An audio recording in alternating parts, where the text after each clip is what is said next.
अस्सलामुअलैकुम दोस्तों, मेरा नाम साकिब हुसैन है और आप देख रहे हैं नर्सिंग फाइल्स। आज हम जिन क्लास ऑफ मेडिकेशन के बारे में डिस्कस करने जा रहे हैं उन्हें हम स्टेटिन्स कहते हैं। स्टेटिन्स एंटी हाइपरलिपिडेमिक्स की सब कैटेगरी में आते हैं और ये एंटी हाइपरलिपिडेमिक्स आपके हेमेटोलॉजी सिस्टम पे जाके एक्ट करती हैं और ब्लड में मौजूद हाई कंसंट्रेशन ऑफ लिपिड को जो है वो जाके रिड्यूस करती हैं। तो आए स्टेटिन्स को डिस्कस करते हैं। स्टेटिन डिस्कस करने से पहले मैं आपके साथ एक कंडीशन डिस्कस करना चाहता हूं जिसे हम कहते हैं हाइपरलिपिडीमियास। हाइपरलिपिडीमियास हमारे पास एक ग्रुप ऑफ डिसऑर्डर्स हैं जिसमें हमारे पास लिपोप्रोटीन की जो कंसंट्रेशन है वो ब्लड में हाई हो जाती है। अगर हम लिपोप्रोटीन की बात करें तो ये वो सब्सटेंसेस होते हैं जो लिपिड और प्रोटीन के साथ मिलके बनते हैं इन लिवर। इसकी आपने सादा सी मिसाल काइलोमाइक्रोन के नाम से सुनी होगी। तो लिपोप्रोटीन की जो कंसंट्रेशन है वो डिपेंड करती है कि हम डाइटरी इनटेक में जो है वो कितना लिपिड ले रहे हैं, फैट ले रहे हैं, और उसके नतीजे में लिवर खुद कितना जो है वो हमारे पास फैटी एसिड की जो है वो प्रोडक्शन कर रहा है थ्रू मेटाबॉलिक प्रोसेसेस। उसके साथ साथ लिपोप्रोटीन हमारे पास हाइपरलिपिडीमियास में इस वजह से इंपॉर्टेंट है क्योंकि इसमें मौजूद जो है वो लो डेंसिटी लिपोप्रोटीन एक इसकी टाइप है। इसकी वजह से क्या होता है कि कुछ कंडीशंस डेवलप होती हैं, जैसे एरिथ्रोमा या कोरोनरी थ्रोम्बोसिस की कंडीशंस जो है वो डेवलप हो सकती हैं। वो क्यों डेवलप होती हैं? क्योंकि ये जो आपके लिपोप्रोटीन होते हैं ये आपकी पेरिफ्री में जो है ना, जो आपके एंडोथेलियम है वहां पे इनको जो है वो स्टिक करने की एबिलिटी होती है। तो यहाँ पे आके ये इस तरह से स्टिक जमा होते जाते हैं और ये एक प्लेक की या एक एरोथ्रोमा की जो है वो शक्ल बना लेते हैं, जिसके नतीजे में क्या होता है कि ब्लड वो सही से जो है वो फ्लो नहीं कर पाती, उसकी सर्कुलेशन सही से नहीं हो पाती, और एक कंडीशन आता है जब ये बिल्कुल प्लेक जो है वो ऊपर तक बंद हो जाता है और पूरी कोरोनरी आर्टरी या कोई भी आर्टरी है जो उसको ब्लॉक कर देता है। जब ये ब्लॉक हो जाती है तो इसके नतीजे में क्या होता है कि ब्लड फ्लो नहीं कर पाता, तो इसके नतीजे में आपके मायोकार्डियल इन्फेक्शन वगैरह जो है हो सकते हैं। तो इस चीज को प्रिवेंट करने के लिए हम जो है वो पेशेंट को स्टेटिन्स देते हैं। अब हम बात करते हैं कोलेस्ट्रॉल के नॉर्मल लेवल्स की एडल्ट्स में, एजेस ओवर 20 और ओवर 20। एज जो है वो या तो 20 तक होगी इस इंसान की या इससे 20 से अबव होनी चाहिए। आइडियल हमारे पास क्या है कि लेसर देन 200 जो है वो ये होने चाहिए कोलेस्ट्रॉल। एलडीएल की अगर हम बात करें तो ये 100 से लेसर होने चाहिए। एचडीएल की अगर हम बात करें तो यहाँ 60 से ग्रेटर होने चाहिए। ट्राइग्लिसराइड की अगर हम बात करें तो ये 150 से जो है वो लेसर होने चाहिए, लेस देन 150 होने चाहिए। बॉर्डर लाइन भी हमारे पास एक कंडीशन होती है जिसमें क्या होता है कि ना ये ज्यादा है ना कम है, बॉर्डर लाइन तक है, एक वार्निंग साइन है। तो 200 से लेकर 239 जो है वो टोटल लिपिड्स की जो है वो एक बॉर्डर लाइन है। एलडीएल की अगर हम बात करें तो 130 से लेकर 129 तक इनकी बॉर्डर लाइन है। एचडीएल की बॉर्डर लाइन की बात करें तो वोमेन और मैन में जो है वो अलग कंडीशंस होती है। वोमेन की अगर हम बात करें तो 40 से लेके 159 तक लेवल, और मैन की अगर हम बात करें तो ये 50 से लेके 59 तक होती है। ट्राइग्लिसराइड की अगर बॉर्डर लाइन की लेवल की बात करें तो ये 150 से लेके 199 तक होती है। ये टेस्ट इसलिए याद करना अहम है, जब आप लिपिड प्रोफाइल देखते हैं पेशेंट की तो आपको ये वैल्यूज मिलेंगी, जिसमें कोई पेशेंट का एलडीएल बढ़ा हुआ होगा, एचडीएल बढ़ा होगा, तो आपको अंदाजा हो जाएगा कि पेशेंट की जो है वो इस टाइम लिपिड की प्रोफाइल की कंडीशन क्या है। टू हाई की लेवल्स भी हमारे पास क्या है कि ये लेस देन 240 होने चाहिए टोटल। एलडीएल की अगर हम बात करें तो 160 से लेके 189 मैक्सिमम।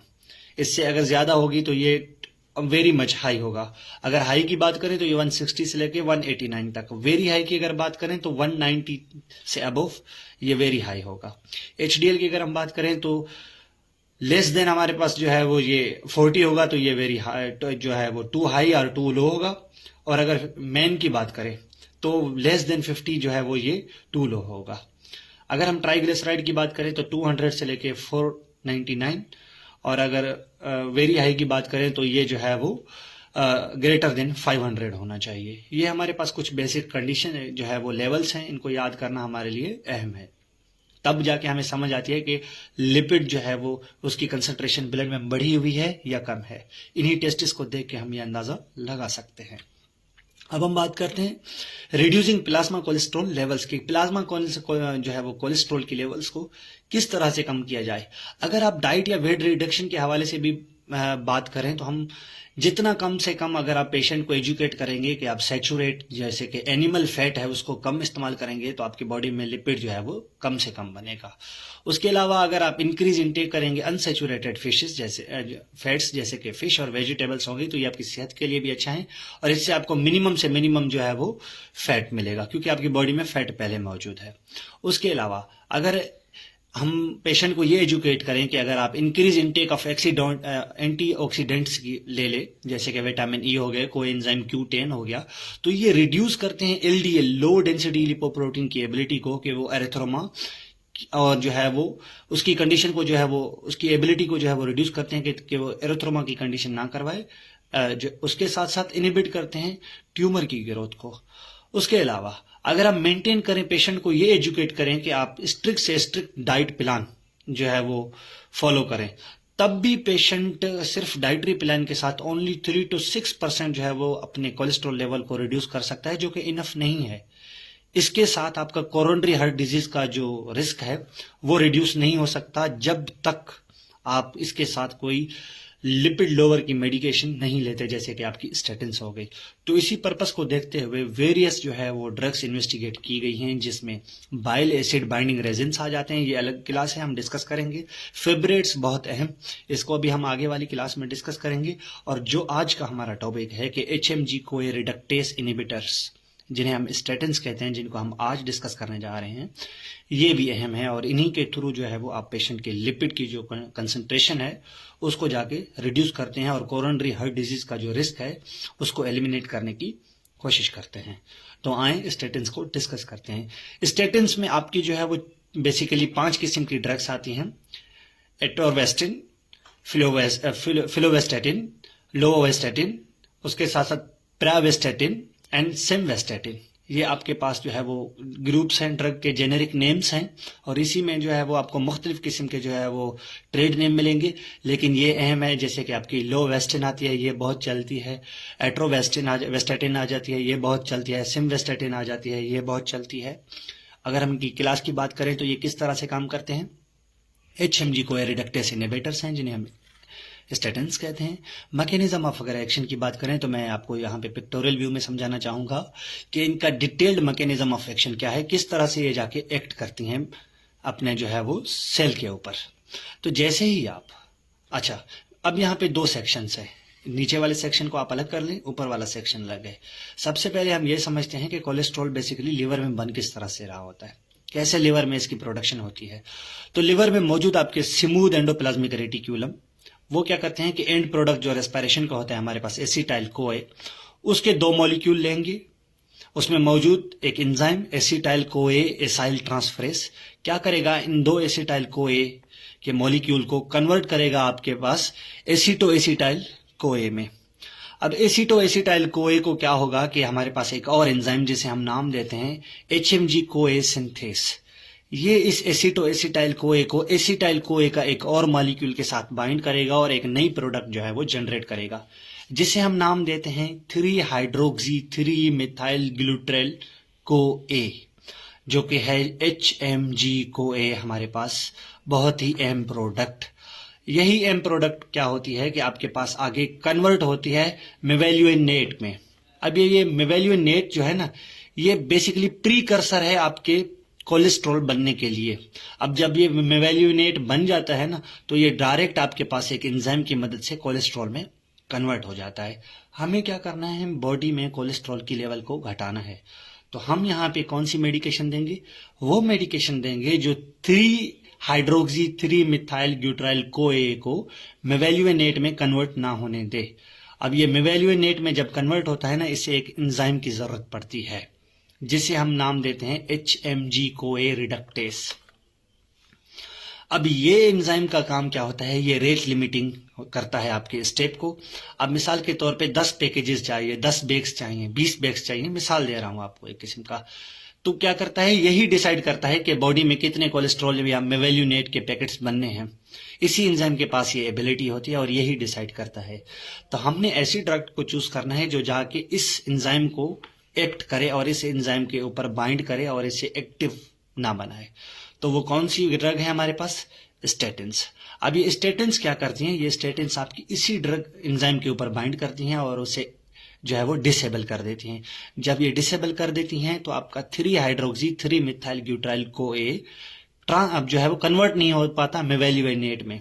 जब ये मेवेल्यूनेट में कन्वर्ट नहीं हो पाता तो आपकी जो एंड प्रोडक्ट है कोलेस्ट्रॉल वो नहीं बन सकती। जब वो नहीं बन सकती तो हमें डिजायर भी वही है कि कोलेस्ट्रॉल बॉडी में कम से कम बने। तो ये इसका बेसिक है, ये इसकी फिजियोलॉजी है। अब हम बात करते हैं मैकेनिज्म ऑफ एक्शन की कि स्टेटिन्स किस तरह से काम करती हैं। जो भी आप स्टेटिन्स पेशेंट को देते हैं तो वो सिमिलर होती हैं आपकी HMG CoA के साथ। इस HMG CoA जो है वो ये प्रोडक्ट है ना आपके पास, इस HMG CoA के साथ रिजेंबल होते हैं। अब ये HMG CoA क्या करता है, ये आपका जो है वो बाइंड करता है इसके ऊपर क्या ये आपका कहां पे बाइंड करता है, HMG CoA रिडक्टेस के ऊपर। जब ये HMG CoA रिडक्टेस के ऊपर बाइंड करता है तो ये इसे कन्वर्ट कर देता है मेवेल्यूनेट में। तो जो आपकी ड्रग्स हैं स्टेटिन्स, ये क्या करती हैं, इस HMG CoA रिडक्टेस के ऊपर बाइंड करती हैं। जब ये बाइंड कर देती हैं तो ये प्रिवेंट करती हैं कि जो असल में हमारे पास HMG CoA एक प्रोडक्ट है वो इस एंजाइम के ऊपर बाइंड ना कर पाए। जब ये बाइंड नहीं करेगा तो मेवेल्यूनेट में कन्वर्ट ही नहीं होगा। तो हमें चाहिए भी यही। तो यहाँ पे वही लिखा हुआ है कि ये प्रिवेंट करता है इसके एक्चुअल सबस्ट्रेट को बाइंड होने से, जिसके नतीजे में क्या होता है कि कोलेस्ट्रॉल की लेवल रिड्यूस हो जाती है और इसकी जो सिंथेसिस है वो लिवर में बिल्कुल ही स्लो हो जाती है, यानी ये लिवर में बिल्कुल कम से कम बनता है। तो इन शॉर्ट स्टेटिन क्या करती हैं, सिमिलर टू HMG CoA होती हैं और ये बाइंड करती हैं HMG CoA रिडक्टेस के ऊपर। किसकी जगह पे, HMG CoA एक्चुअल कंपाउंड की जगह पे। जब ये उसके ऊपर बाइंड करती हैं तो ये कन्वर्ट नहीं होने देती HMG CoA को मेवेल्यूनेट में। जब ये मेवेल्यूनेट में कन्वर्ट नहीं होता तो कोलेस्ट्रॉल नहीं बन पाता। जब ये कोलेस्ट्रॉल नहीं बन पाता तो हमें चाहिए भी यही कि बॉडी में कोलेस्ट्रॉल की लेवल कम करनी है तो कोलेस्ट्रॉल ना बने। तो ये इनका मैकेनिज्म ऑफ एक्शन है। वही चीज यहाँ पे लिखी हुई है कि statin blocks the synthesis of cholesterol metabolism in liver bye binding and inhibiting HMG CoA reductase, जिसके नतीजे में क्या होगा, डिक्रीज कोलेस्ट्रॉल सिंथेसिस होगी। जब डिक्रीज कोलेस्ट्रॉल सिंथेसिस होगी तो हमें डिजायर क्या चाहिए, decrease cholesterol and LDL levels. किन चीजों को ट्रीट करने के लिए हम देते हैं, हाइपर कोलेस्ट्रीलीमिया, इंक्रीज LDL लेवल्स और कोरोनरी आर्टरी डिजीज को ट्रीट करने के लिए हम देते हैं। Most common and preferred drug for lowering blood cholesterol level, ये हमारे पास मोस्ट कॉमन ड्रग होती है जो हमेशा देते हैं उन पेशेंट को जिनको कोलेस्ट्रॉल की लेवल कम करनी है। इसके अगर हम रूट ऑफ एडमिनिस्ट्रेशन की बात करें तो इसे ओरली दिया जाता है एट एन नाइट। ये पेशेंट की एजुकेशन में आता है कि आप पेशेंट को रिकमेंड करेंगे कि आप इसे एट एन नाइट दें। क्यों? क्योंकि रात के वक्त हमेशा ज्यादा से ज्यादा कोलेस्ट्रॉल की प्रोडक्शन लिवर में हो रही होती है। तो ये इसका हो गया बेसिक, ये आपका जो है वो हो गया जो है वो मैकेनिज्म ऑफ एक्शन। अब हम बात करते हैं स्टेटिन के एडवर्स इफेक्ट की। स्टेटिन के जो एडवर्स इफेक्ट हैं उसमें headache, dizziness, insomnia, fatigue, blurred vision, cataracts, abdominal cramp, diarrhoea, constipation, flatulence, heartburn, nausea, ये क्या है इसके साइड इफेक्ट्स हैं। लिवर डिस्फंक्शन और पेनक्रियाटाइटिस, ये पेशेंट को लाजमी हो सकता है। पेशेंट को अगर जो है कोई भी लिवर की डिजीज है उसमें आपने नहीं देना, पेशेंट को एजुकेट करना है कि आपने ये चीजें नहीं खानी, प्रिस्क्रिप्शन में आपने जो है वो बताना है। पेनक्रियाटाइटिस भी पेशेंट को हो सकता है। Myalgia and rhabdomyolysis, breakdown of muscles, ये बहुत अहम है। पेशेंट को एडवर्स इफेक्ट के तौर पे ये देखा जाता है कि पेशेंट को माइल्जिया, थकावट, फटीग हो रही है और रेब्डोमायोलाइसिस हो रहा है। तो इसके नतीजे में क्या हो रहा होगा कि पेशेंट को पेन होगा अपने मसल्स में। स्किन रैश भी हो सकते हैं। रोस्टोवेस्टैटिन की अगर हम बात करें तो ये रीनल फेलियर और पेनसाइटोपिनिया जैसे एडवर्स इफेक्ट शो कर सकती है। Liver disturbances are common patient में होती हैं। इसी वजह से आप पीरियोडिक तौर पे एवरी ईयर जो है फर्स्ट ईयर में क्या करवाते हैं, LFT पेशेंट की लाजमी करवाते हैं ताकि आप देख सकें कि पेशेंट के जो लिवर है वो सही से फंक्शन कर रहा है, उसमें मौजूद एंजाइम सही से वर्क कर रहे हैं या नहीं कर पा रहे। कॉन्ट्राइंडिकेशन और क्वेश्चंस की अगर हम बात करें तो एक्टिव लिवर डिजीज में नहीं देते, प्रेगनेंसी और ब्रेस्ट फीडिंग में बिल्कुल भी नहीं देते क्योंकि ये टेट्राजेनिक है। ड्रग इंटरेक्शन की अगर बात करें तो साइक्लोस्पोरिन, नैंसिन, गैमफेब्रोजिल, एम्यूनडेरोन, मैक्रोलाइड्स और एंटी फंगल्स में नहीं देते क्योंकि ये इंक्रीज रिस्क ऑफ रेब्डोमायोलाइसिस करवाते हैं, ब्रेकडाउन ऑफ मसल। डिजॉक्सिन और वारफरिन के साथ नहीं देते, क्योंकि इसकी वजह से क्या हो जाता है, इनकी लेवल बढ़ जाती है, ये सही से मेटाबोलाइज नहीं हो पाते लिवर में और ये टॉक्सिसिटी कॉज करवाते हैं। ओरल कॉन्ट्रासेप्टिव जिसमें आपकी एस्ट्रोजन लेवल्स होती हैं, इसमें भी नहीं देते, क्योंकि इसकी वजह से इनकी लेवल बढ़ जाती है, सही से लिवर में मेटाबोलाइज नहीं होते और टॉक्सिसिटी कॉज करते हैं। प्रोटीएज इनहिबिटर, एरिथ्रोमाइसिन, गेमफेब्राजिल और ग्रेप फ्रूट के साथ नहीं देते। क्यों? इसके साथ इसकी टॉक्सिसिटी बढ़ जाती है, क्योंकि ये सही से मेटाबोलाइज नहीं होते। असेसमेंट और मॉनिटरिंग की बात करें नर्सिंग के हवाले से, तो बेसिक असेसमेंट करनी है, vital sign, cardiovascular status check करना है, लेबोरेटरी टेस्ट रिजल्ट जैसे CK, hepatic function, lipid panel with, अगर वो पेशेंट जो फीमेल है और चाइल्ड बियरिंग एज में है, तो सबसे पहले आप क्या करवाएंगे, एक नेगेटिव प्रेगनेंसी टेस्ट करवाएंगे, प्रेगनेंसी टेस्ट करवाएंगे और वो नेगेटिव होना चाहिए। अगर नेगेटिव नहीं है तो ये कॉन्ट्राइंडिकेटेड है, प्रेगनेंसी में आप ये मेडिकेशन नहीं दे सकते। मॉनिटरिंग की अगर हम बात करें तो पीरियोडिक हेपेटिक फंक्शन मॉनिटर करते रहेंगे, सी की लिपिड प्रोफाइल टेस्ट करवाते रहेंगे, साइड इफेक्ट चेक करते रहेंगे जैसे रेब्डोमायोलाइसिस, माइलोएल्जिया, थेराप्यूटिक रेस्पॉन्सेस पेशेंट के चेक करेंगे कि डिक्रीज हो रहा है एलडीएल का लेवल और ट्राइग्लिसराइड का लेवल या नहीं, इंप्रूव कार्डियोवैस्कुलर हेल्थ हो रही है या नहीं हो रही, तो ये आप थेराप्यूटिक रेस्पॉन्स लाजिम चेक करते रहेंगे पेशेंट में। क्लाइंट एजुकेशन की अगर आप बात करें तो पर्पस बताएंगे पेशेंट को कि मेडिकेशन का पर्पस क्या है, उसका हक है पेशेंट का जानना कि हम आपको ये मेडिकेशन क्यों दे रहे हैं। तो आप उसे समझाएंगे कि ये डिक्रीज करती है एलडीएल और ट्राइग्लिसराइड के लेवल्स को, जिसके नतीजे में क्या होता है कि कोरोनरी आर्टरी डिजीजेस, दिल की बीमारियों का जो रिस्क है वो कम हो जाता है। आप ये समझाएंगे पेशेंट को, क्लाइंट को एजुकेट करेंगे कि आप इसे बेड टाइम जो है वो एडमिनिस्ट्रेशन प्रेफर्ड है, आप सोते वक्त लेंगे।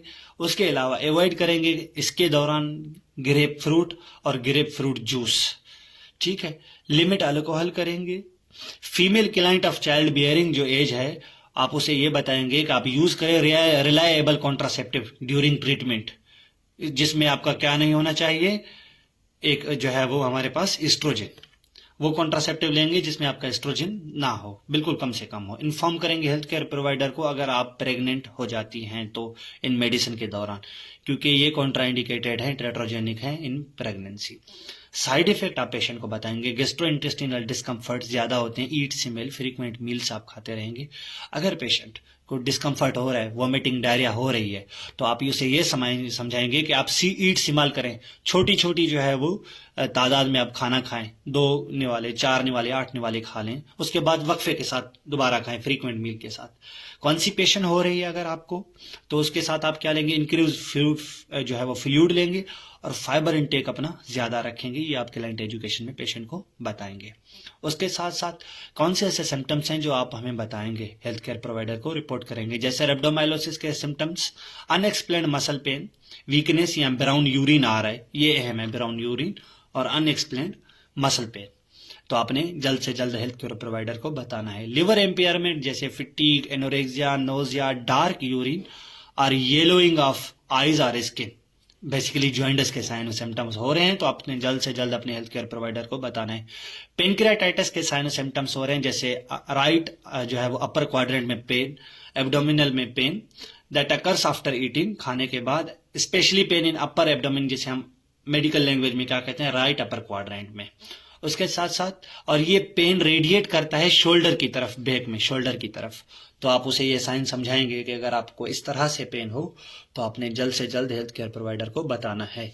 लाइफ स्टाइल मॉडिफिकेशन समझाना पेशेंट को लाजिम है कि स्मोकिंग सेक्शन करें, वेट को कंट्रोल करें, टॉलरेंस के हिसाब से फिजिकल एक्टिविटी करें, डाइट जो है वो हाई इन कॉम्प्लेक्स कार्बोहाइड्रेट्स में लें, ज्यादा से ज्यादा शुगर में होनी चाहिए, फाइबर जो है वो लें, उसके साथ साथ लो इन सैचुरेटेड फैट खाएं, जैसे आपकी मच्छी, वेजिटेबल्स हो गए, और उसके साथ साथ वो चीजें खाएं जो कोलेस्ट्रॉल जिनमें कम हो, ठीक है।